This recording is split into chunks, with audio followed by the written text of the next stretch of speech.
Investigation of this case, আপোনালোকে জানে যেটো কাটলিচৰত ইনসিডেন্ট হৈছে আলৈচৰা part 4 continuing with the investigation of the case we have made 2 more arrests today are taking the total to 5 and now we know who are the people who are involved in this and the exact details of the case, the motive of the assault, sexual assault and murder of the minor girl child. So that we are now clear and we are investigating into the case and we hope that justice will be given to the victim. What is the reason? Reason to holgoi je dujon boyfriend asile tekhetor. That is what they are alleging because we do not know the victim's side of the story. They said that they were in a relationship with her আৰু তাৰ পৰা হিহঁতৰ নিজৰ মাজত দুজনৰ কাজিয়া হয় and subsequently they decide that to teach her a lesson. So with that purpose they entered into the house knowing fully well that no one was present in the house except the victim. হেনেকাকে ঘৰত সোমালে আৰু victimৰ লগত যোগাযোগতে আছিলে just before the incident ঘৰত সোমালে ঘৰত সোমাই পেলাই the so-called people who are having a relationship with her along with their friends assaulted her. বেয়াকে মাৰধৰ কৰিলে আৰু তাৰ ঘৰৰ ভিতৰৰ যিখিনি বস্তু আছিলে the brick and kitchen implement was used to murder her, to first physically assault her. যেতিয়া তেখেত injured হৈছে তেখেতৰ লগত sexual assault হৈছে and subsequently she was finished, she was murdered.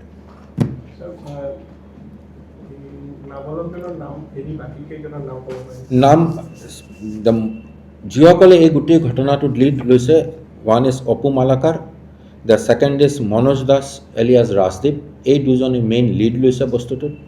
De were accompanied by their friends Dhiraj Das, তাৰপিছত Pinku, Prasenjit Malakar alias Pinku আৰু জয়দীপ প্ৰী। এই তিনিজন একম্পেনি কৰিছে এই দুজনক, the main two Apu Malakar আৰু ৰাজদীপ দাস। আমি এতিয়ালৈকে যিটো তদন্ত হৈছে তাত নাভাবোঁ যে আৰু কোনোবা জড়িত আছে। আমাৰ এতিয়ালৈকে তদন্তত আমি যিখিনি মানুহ ধৰিছোঁ সিহঁতৰ যিখিনি ষ্টেটমেণ্ট আমি ভাবোঁ যে দিছ 5 of them have done it. ৰাতি ঘটনা হৈছিলে, আমি 2 তাৰিখে যেতিয়া দেখিলোঁ যে কেছটো খুব গুৰুত্বপূৰ্ণ কেছ, এটা sensational very very heinous crime এটা হৈছে, তেতিয়া আমি লগে লগে considering the importance of the case for a swift investigation we constituted a SIT, special investigation team under the leadership of additional SP crime.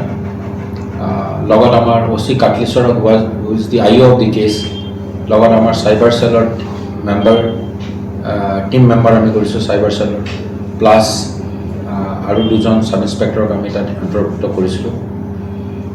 Not only the SIT, the entire যিটো আমাৰ অফিচাৰ্ছৰ team আছে, আমাৰ কেইজনমান OC সবে এই ইনভেষ্টিগেশ্যনত জড়িত হৈছে because multiple angles were investigated at the same time. So' এনেকুৱা এটা investigation because it was a clueless case, এই ক্লুলেছ কেছটো ইনভেষ্টিগেশ্যন কৰোঁতে multiple angles have to be explored আৰু কিছুমান মানুহক ইনভেষ্টিগেশ্যন কৰি এলিমিনেটো কৰিব লাগে যে এই ছাছপেক্টৰ পৰা এইকেইজনক বাদ দিলে।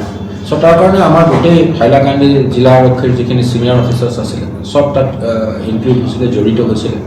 আৰু last 72 hours it was hard work but at the and of the day আমি এইটো ভাল যে আমি গোটেইকেইটা মানুহ যিসকল এইটোৰ লগত জড়িত আছিলে, এই ক্ৰাইমটোৰ লগত জড়িত আছিলে, উই কুড এৰেষ্ট আৰু ইনভেষ্টিগেশ্যন আৰু চলিব বিকজ মানুহ ধৰাটোৱে শেষ নহয়।